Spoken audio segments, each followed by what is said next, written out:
Hello everyone, Bendy Bono here to talk about Rings of Power, which is the latest show that the internet is demonstrating its ability to have calm, nuanced discussion about.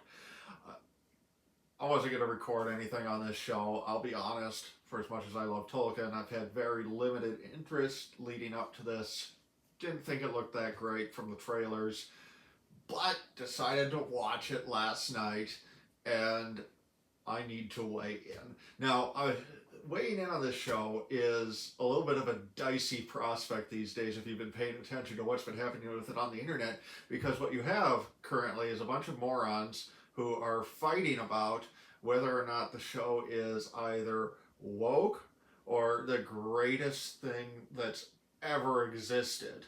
And what's fun about it is that all of the people on both sides decided which opinion they had before they'd even seen a frame of the show. So that's been a lot of fun.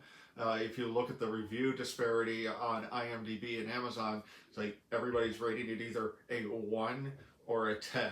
So you have a bunch of people who decided that they, rather than thinking, rather than having a considered opinion, they're just going to decide in advance what they think and dive into it, and the commentary has been predictably stupid.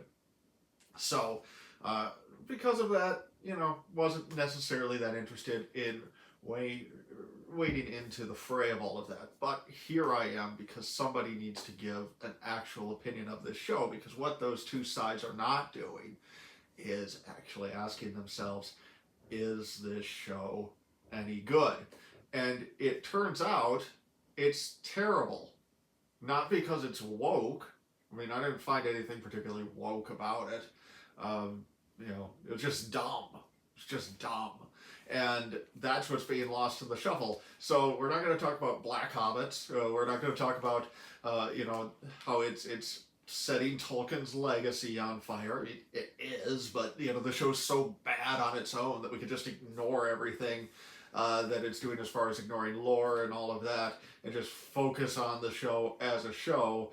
And it's terrible, and that's what's being lost in the shuffle of the whole internet flame war that's taking place. I do find it funny on the other side of people who are defending it that like the average person who's sitting there just in advance determining this is the greatest thing ever, which I presume they're the same people who are lining up to see every Marvel movie the second that it comes out and acting like it's the hand of God wrote it on stone tablets from on high. So I imagine it's that crowd, but it's kind of funny to me that at least as I envision that crowd, they're sitting there defending Jeff Bezos's $700 million abomination of Tolkien's legacy while wearing an "Eat the Rich" T-shirt. You just can't. You can't teach consistent thinking.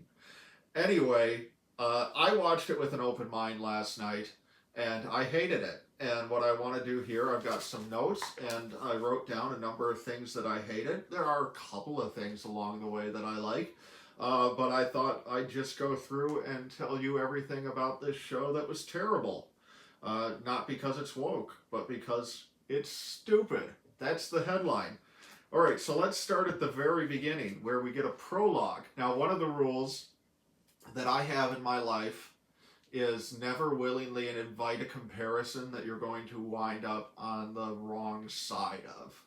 Okay, so in this case, the comparison would be the great prologue to Fellowship of the Ring in the Peter Jackson movies. I feel it in the water. And then we get this whole lead up, and you can walk into that movie knowing nothing about Lord of the Rings, and 5 minutes later you're convinced that this piece of jewelry is the most important thing that ever existed for the history of humanity. It's such a great prologue. I mean, I can critique and nitpick the Peter Jackson movies with the best of them, but they're pretty spectacular.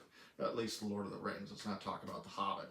And then we get this prologue, and inevitably they're going to be compared. So again, the rule is never invite a comparison you're going to wind up on the wrong side of, and this show immediately does that exact thing. So, again, picture the Fellowship of the Ring prologue in your mind, and then here's what we start with.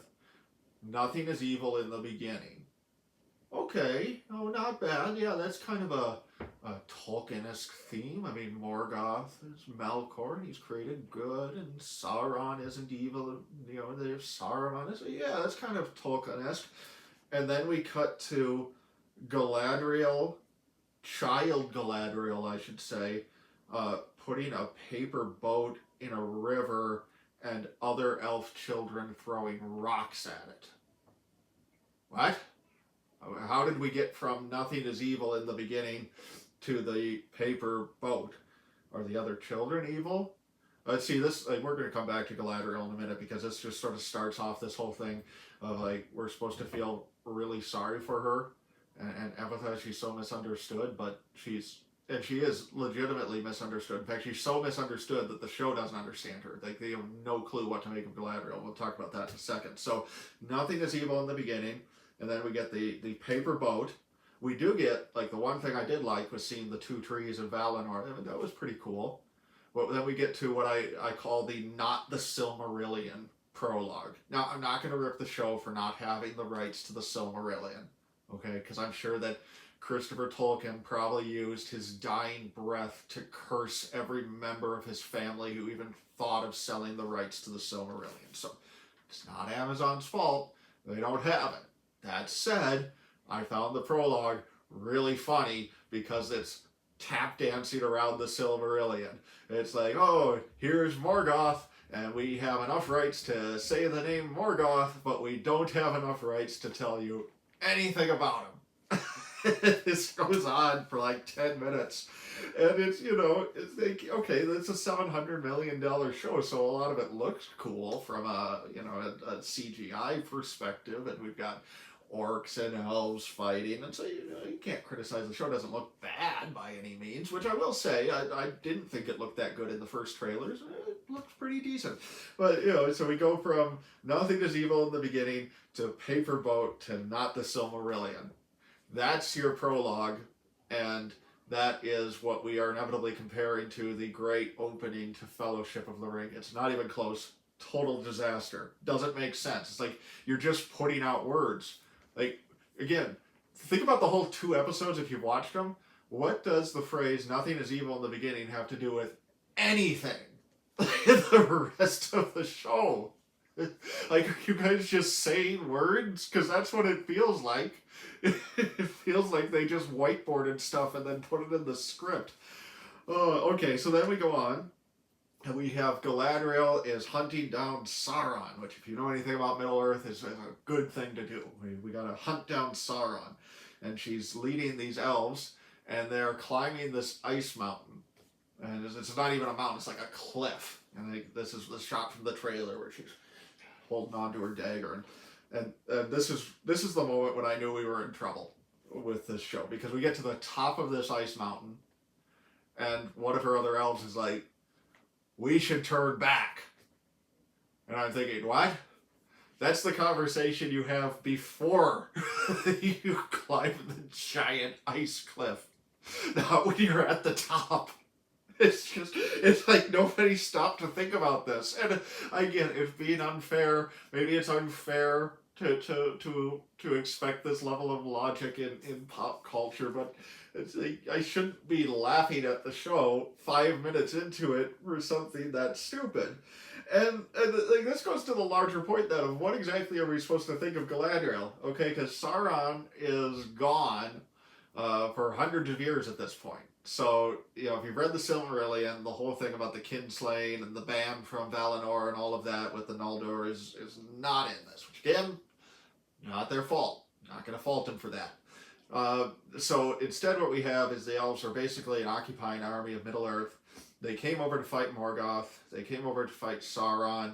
And now Sauron's been gone for hundreds of years, so it's time to pack it up and go home. Except Galadriel doesn't want to, and so that's why she's at the top of this ice cliff when we're talking about turning back. Okay, but like, what are we supposed to think of her? Is she right? Because if you just, like, obviously she's right from the perspective of there's not going to be a show if Sauron doesn't come back, so she's going to be proven right. But within like the laws of the show, within the internal consistency of the show, she's not right. She's just sort of obsessive because Sauron killed her brother, who I don't think is actually her brother in the Silverly, but whatever. Uh, so she's not. She's just sort of petulant, but she's going to be proven to be right. So she's supposed to be presented to us as this great badass character, but she's really just kind of being stupid. She's like, I found a sign from Sauron, and they're like, yeah, but it's been there for 400 years. You know, if I go to the pyramids and find a sign, find some hieroglyphics, it doesn't mean I'm in danger from King Tut. You know, that's kind of the logic that Galadriel's operating under. And the show wants us to be on her side, but her logic doesn't make any sense. Alright, so we have all that, and the prologue's finally over. And now we get the Harfoots. And the Harfoots, I'm gonna say no. Just no. You know, these are supposed to be proto-hobbits, and instead they are, I think, hello, Western Ram. Instead, the Harfoots are basically gypsies. They're like little midget gypsies. I know midget, we're not supposed to say it anymore, but it's what they are. And I don't get it. Like, so the first scene they're shown hiding from everybody, but then they also have a society where they're putting on festivals. And how do these people actually work? They don't seem to work.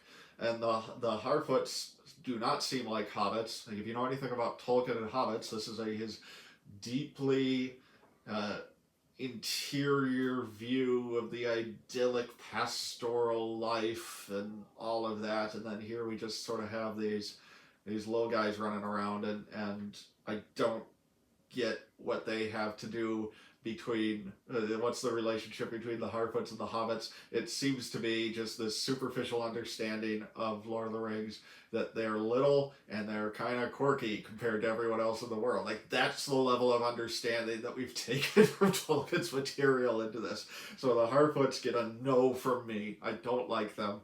I'm open-minded. I'm going to keep hate-watching this show, but I'm open to liking it later. So maybe they'll be proven wrong, but I don't like the Harfoots at all. Okay, so then we get the elves, and particularly Elrond and Gil-galad. Boy, haven't you ever always wanted to see Gil-galad on film, and Celebrimbor and all these guys. And the elves all look like Botoxed middle managers vying for promotions at a failing corporation. They don't look eternal. Like, I know that they were going for this sort of ageless, immortal look, but they look more like Nancy Pelosi. I'm sorry, but they do. Look at their faces. They don't look normal. They look like any number of horrific politicians who have had way too many Botox injections. It's embarrassing. You know, again, say what you want about the Jackson movies, but there is this sort of ethereal quality to the elves that he has there. That's not there. You know, Gil-galad especially just sort of walks around looking grumpy. It's like, gosh, I gotta do payroll. I don't have time for this crap. It's so bad. It's so bad. And then we would, you know, so I'm gonna come back to the Voyage to Valinor, because I got to talk about that. But then you get Elrond is sent to Celebrimbor. He's like, you got to go help this guy. And Elrond shows up, and Celebrimbor is like, I'm gonna build this tower, and it's got to be done by spring. You're immortal. Like, you've existed for hundreds of years. Why does it have to be done by spring? Like, this is another example of just the lazy writing in this show. They're just saying things. There's no reason for it. And Elrond's supposed to build this tower single-handedly. What is happening in this show? You know, and nobody thought about it. And this is symptomatic of the Disneyfication of pop culture, is that there's no actual thought to the story that you're telling. It's just throw things out because all we need are quirky characters with safe but correct opinions who we can cosplay at the next stupid convention. Like, that's what art has been reduced to in the Disneyfication of our world. And as far as any type of logic or reason or just structure or artistic integrity, to hell with it. We need that tower built by Spring. And that leads to the dwarves. The dwarves, I guess, were fine. I did like Khazad-dûm. I'd say, it was... I didn't really have strong feelings one way or another about Durin and his wife, Dissa, I think her name was.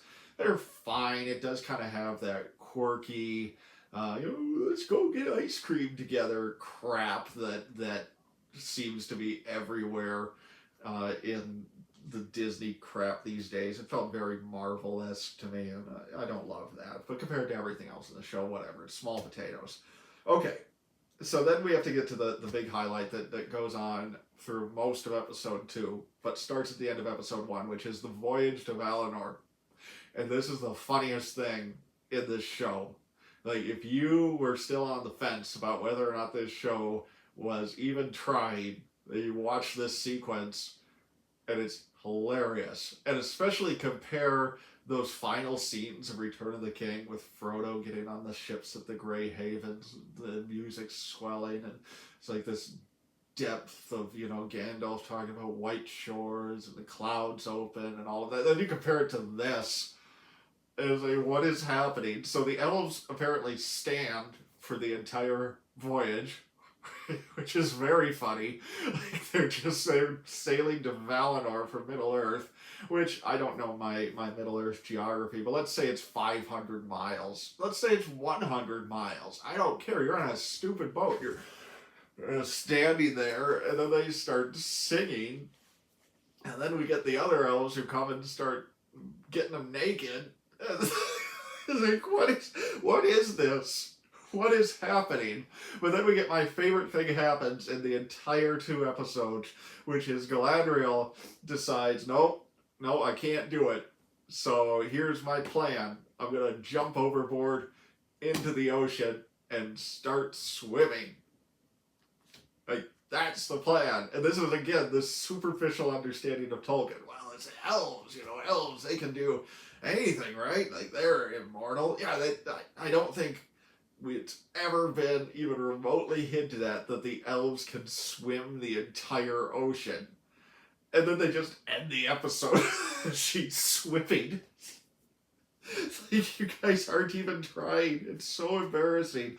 And then that's her entire arc in the 2nd episode, is that she swims for a while, gets on a raft, the raft falls apart, she swims a little bit more, and this is the character we're supposed to be, like, glomming onto as our hero. Badass character. No, she decided to swim an ocean. That's not badass. That's stupid. Okay, so the other thing that's going on is we get the Meteor Man who lands, and let's just be honest, he's going to be Gandalf. Let's just prepare yourself for it. Here's the Gandalf connection. So here's my prediction, because it doesn't make sense to me why Harfoots are in this show, because the whole premise of hobbits is that they've been overlooked, and Sauron overlooks them until it's too late, and that's why Bilbo and Frodo are significant, and they've just sort of existed, but existed in the background. So why would you have Harfoots in the show? Well, I'll tell you why. Because the Harfoots are there so that Gandalf, we can now understand why Gandalf was interested in hobbits in The Lord of the Rings. Like, why does Gandalf care about hobbits? Well, it's because they found him when he first landed from the meteor. This is, again, the Disneyfication, like, over-explaining crap that nobody ever had a question about. Like, oh, how did Han Solo get his name? What? That was a question? No, I think his name is just Han Solo. And then we have to come up with a reason for it in those stupid Disney movies. And this is going to be the same thing. Just prepare yourselves. It's really, really bad. So all this to say, there's more I could talk about, but what a ridiculous show. I'm going to keep watching it, at least for a while. We'll see if it gets better. I'm open-minded. I don't hate it because it's woke. It's not woke. It's just stupid. But here's how it feels to me. So the show feels to me like a bunch of jocks overheard nerds talking about Tolkien back in the 90s. And like they never read it themselves, they just overheard it. And then later in life, we're given $1 billion to make a show about it. Like that's how the whole thing feels. It's so lazy. It's so devoid of any actual content that is worthwhile in artistic sense. It's throwing money at the screen in the form of special effects and impressive looking special effects. I'll give it that. And then hoping that nobody takes a close look to how absurd it is. And that's not even going into Tolkien's legacy. Like I said, we don't even have to talk about that. But it's an abomination. Like this is, Tolkien, if you know anything about him, it's this deeply well thought out world from language and the influence of the Norse sagas and the Eddas and all of this, and his deep appreciation for life and philosophy and mythology and all. And this is just a coat of marble paint thrown over the top of some characters with the same names. So here's my recommendation. If you think you're somebody who would like the show, I'm going to tell you the type of people who like the show. If you are somebody who unironically holds the opinion that superheroes are the modern day equivalent of Greek mythology, this is the show for you. It's operating at that level, which, I think I held that opinion probably around 15, so, more power to you. But if that's your opinion, you're going to love this show. For everyone else, it's bad. I don't recommend it, but if you're like me, you're going to watch it anyway, so just sit back and enjoy the pain. I don't know if I'm going to talk about future episodes, but if we have more things like Galadriel jumping into the ocean to swim, oh, I might have to, because that's so stupid. How can you not talk about it? Alright guys, I hate the show. It's garbage. But let's hope this at least stays entertaining. Thanks everyone. I'll talk to you later.